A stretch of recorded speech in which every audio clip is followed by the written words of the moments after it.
ಏನಾದ್ರೂ ಬೇಲ್ ಸಿಗತ್ತಾ ಅಂತ ಕಾದು ಕೂತಿದ್ದ ಪಂಜರದ ಗಿಳಿಗಳಿಗೆ ಇನ್ನೂ ಕೂಡ ಜೈಲೇ ಫಿಕ್ಸ್. ಸಂಜನಾ ಗರ್ಲಾನಿ, ರಾಗಿಣಿ ದ್ವಿವೇದಿಯ ಜಾಮೀನು ಅರ್ಜಿಯನ್ನ ಎನ್ಡಿಪಿಎಸ್ ಕೋರ್ಟ್ ವಜಾಗೊಳಿಸಿದೆ.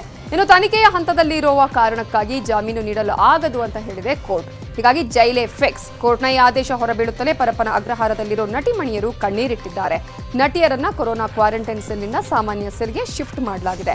ಹಾಗೆಯೇ ಪ್ರಕರಣದಲ್ಲಿ ಇನ್ನಿತರೆ ಬಂಧಿತರಿಗೂ ಯಾವುದೇ ರೀತಿಯ ರಿಲೀಫ್ ಇಲ್ಲ. ರಾಗಿಣಿ ಆಪ್ತ ರವಿಶಂಕರ್, ವೀರೇನ್ ಖನ್ನಾ, ಅಭಿಸ್ವಾಮಿ, ವೈಭವ್ ಜೈನ್, ಪ್ರಶಾಂತ್ ರಾಜು, ಪ್ರಶಾಂತ್ ರಾಂಕಾ, ಪ್ರತೀಕ್ ಶೆಟ್ಟಿ, ನಿಯಾಜ್ ಜಾಮೀನು ಅರ್ಜಿ ವಿಚಾರಣೆ ಮುಂದೂಡಿಕೆಯಾಗಿದೆ. ಹಾಗೆಯೇ A1 ಆರೋಪಿ ಶಿವಪ್ರಕಾಶ್, ವಿನಯ್ ಕುಮಾರ್, ರಾಹುಲ್ ತೋನ್ಸೆ ಜಾಮೀನು ಅರ್ಜಿ ವಜಾ ಆಗಿದೆ. ಇವೆಲ್ಲದರ ಮಧ್ಯೆ ಜಾಮೀನು ಪಡೆಯೋದಕ್ಕೆ ಹೈಕೋರ್ಟ್ಗೆ ಹೋಗೋದಕ್ಕೆ ನಟಿಮಣಿಯರು ಸಿದ್ಧತೆಯನ್ನ ಮಾಡಿಕೊಳ್ತಿದ್ದಾರೆ. ನಾಳೆ ಅಥವಾ ನಾಡಿದ್ದು ಹೈಕೋರ್ಟ್ನಲ್ಲಿ ಅರ್ಜಿ ಹಾಕುವ ಸಾಧ್ಯತೆಗಳಿವೆ. ಬಂಧನದಲ್ಲಿರುವಂತಹ ರಾಗಿಣಿ ಮತ್ತು ಅರ್ಚನಾ ಅಂದರೆ ಸಂಜನಾ ಅವರು ಮತ್ತು ರಾಹುಲ್ ತೋನ್ಸೆ ರಿಕವರಿ ಅರ್ಜಿಯನ್ನು ಸಲ್ಲಿಸಿದರು. ನಾವು ಸರ್ಕಾರದ ವತಿಯಿಂದ ಅಂದರೆ ಪ್ರಾಸಿಕ್ಯೂಷನ್ ವತಿಯಿಂದ ಅಪ್ಲಿಕೇಶನ್ ಅಬ್ಜೆಕ್ಟ್ ಮಾಡಿದ್ವಿ. ನಮ್ಮ ಒಂದು ಮನವಿಯನ್ನು ಪುರಸ್ಕರಿಸಿ ಅವರು ಸಲ್ಲಿಸಿರುವಂಥ ಜಾಮೀನು ಅರ್ಜಿಯನ್ನು ಗಣನ್ಯಾಯ ತಿರಸ್ಕರಿಸಿರ್ತಾರೆ.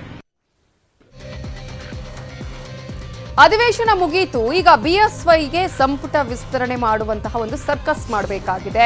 ಸಂಪುಟ ವಿಸ್ತರಣೆಯ ಮಾತು ಕೇಳ್ತಾ ಇದೆ. ಮೊನ್ನೆ ದಿಲ್ಲಿಗೆ ಹೋಗಿ ಬರಿಗೈನಲ್ಲಿ ಬಂದಿದ್ದ ಸಿಎಂ ಬಿಎಸ್ವೈ ಈಗ ಮತ್ತೊಮ್ಮೆ ದೆಹಲಿಗೆ ಹೋಗೋದಕ್ಕೆ ಸಿದ್ಧತೆ ಮಾಡಿಕೊಂಡಿದ್ದಾರೆ. ಸಂಪುಟ ವಿಸ್ತರಣೆ ಅಥವಾ ಪುನಾರಚನೆಗೆ ಈ ಬಾರಿ ಅನುಮತಿ ಪಡ್ಕೊಂಡೇ ಬರಬೇಕು ಅನ್ನೋದು ಬಿಎಸ್ವೈ ಛಲ. ಆದ್ರೆ ಈವರೆಗೂ ದಿಲ್ಲಿ ನಾಯಕರಿಂದ ಮಾತ್ರ ಯಾವುದೇ ಅನುಮತಿ ಸಿಕ್ಕಿಲ್ಲ. ಇವೆಲ್ಲದರ ಬೆನ್ನಲ್ಲೇ ಆಕಾಂಕ್ಷಿಗಳ ಸಂಖ್ಯೆ ಕೂಡ ಜಾಸ್ತಿ ಆಗ್ತಿದೆ. ಮೊನ್ನೆಯಷ್ಟೇ ವಿಧಾನ ಪರಿಷತ್ಗೆ ಆಯ್ಕೆಯಾಗಿರುವ MTB Nagaraj, R Shankar, CP Yogeshwar ಮಂತ್ರಿ ಸ್ಥಾನದ ಮೇಲೆ ಕಣ್ಣಿಟ್ಟಿದ್ದಾರೆ. ಹುಕ್ಕೇರಿ ಶಾಸಕ ಉಮೇಶ್ ಕತ್ತಿ ಅಂತೂ ಆರಂಭದ ದಿನಗಳಿಂದಲೂ ಕೂಡ ಆಸೆ ಇಟ್ಕೊಂಡಿದ್ದಾರೆ. ಪ್ರವಾಸೋದ್ಯಮ ಸಚಿವ ಸಿಟಿ ರವಿ ರಾಜೀನಾಮೆ ಕೊಟ್ಟರೆ ಉಳಿಯುವ ಸ್ಥಾನಕ್ಕಾಗಿ ಪೈಪೋಟಿ ಶುರುವಾಗಿದೆ. ಮಹದೇವಪುರ ಶಾಸಕ ಅರವಿಂದ ಲಿಂಬಾವಳಿ, ಸುಳ್ಯ ಶಾಸಕ ಎಸ್ ಅಂಗಾರ, ಹಾಸನ ಶಾಸಕ ಪ್ರೀತಮ್ ಗೌಡ ಮಂತ್ರಿ ಸ್ಥಾನದ ಮೇಲೆ ಕಣ್ಣಿಟ್ಟಿದ್ದಾರೆ. ಇನ್ನೇನು ಪ್ರಾಬ್ಲಮ್ ಇಲ್ಲ ಸರ್. ನಾನಿನ್ನೊಂದು 3 ಡೇಸಲ್ಲಿ ಡೆಲ್ಲಿಗೆ ಹೋಗಿ ಬರ್ತೇನೆ. ಹೋಗಿ ಬಂದು ಕ್ಯಾಬಿನೆಟ್ ಎಕ್ಸ್ಪಾನ್ಷನ್ ಮಾಡ್ತೇನೆ. ಇನ್ನೇನು ಪ್ರಾಬ್ಲಮ್ ಇಲ್ಲ ಸರ್. ನಾನಿನ್ನೊಂದು 3 ಡೇಸಲ್ಲಿ ಡೆಲ್ಲಿಗೆ ಹೋಗಿ ಬರ್ತೇನೆ. ಹೋಗಿ ಬಂದು ಕ್ಯಾಬಿನೆಟ್ ಎಕ್ಸ್ಪಾನ್ಷನ್ ಮಾಡ್ತೇನೆ. ಮೈಸೂರು ಜಿಲ್ಲಾಧಿಕಾರಿಯಾಗಿ ರೋಹಿಣಿ ಸಿಂಧೂರಿ ನೇಮಕಗೊಂಡಿದ್ದಾರೆ. ಕಳೆದ ತಿಂಗಳಷ್ಟೇ ಇಲ್ಲಿನ ಜಿಲ್ಲಾಧಿಕಾರಿಯಾಗಿದ್ದ ಅಭಿರಾಮ್ ಜಿ ಶಂಕರ್ ವರ್ಗಾವಣೆಯಾಗಿ ಕಲಬುರಗಿಯಲ್ಲಿದ್ದ ಬಿ ಶರತ್ ಬಂದಿದ್ರು.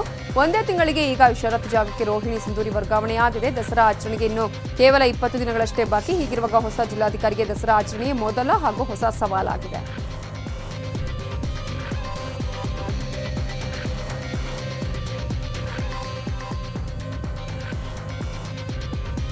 ದೇಶಾದ್ಯಂತ ಮಾತ್ರ ಅಲ್ಲ, ವಿಶ್ವಾದ್ಯಂತ ನಡೀತಾ ಇರುವಂತಹ ಎಲ್ಲಾ ಸುದ್ದಿಗಳನ್ನ, ಕ್ಷಣ ಕ್ಷಣದ ಮಾಹಿತಿಯನ್ನ ನಿಮ್ಮ ನ್ಯೂಸ್ 18 ಕನ್ನಡದ ವೆಬ್ಸೈಟ್ನಲ್ಲಿ ನೀವು ನೋಡಬಹುದು. ಅದಕ್ಕೆ ನೀವು ಮಾಡಬೇಕಾಗಿರೋದು ಇಷ್ಟೇ.